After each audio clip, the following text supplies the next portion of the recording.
Getting daily sales on Shopify is pretty easy thing to do. Today I'm going to teach you how you guys can access to your daily sales.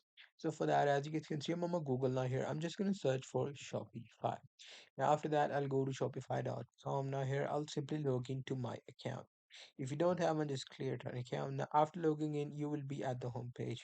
So I'll just go back and I'll go to the shopify.com, which should be their website, not the advertisement.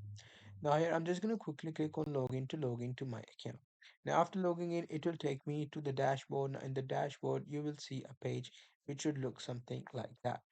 Now here you simply have to click on this analytics, and after clicking on analytics, you will be able to see all of your sales right here. You will also be able to see, your graph in which it will demonstrate that how much sold in the last, few hours, which will be able to help you demonstrate the last sales of a day.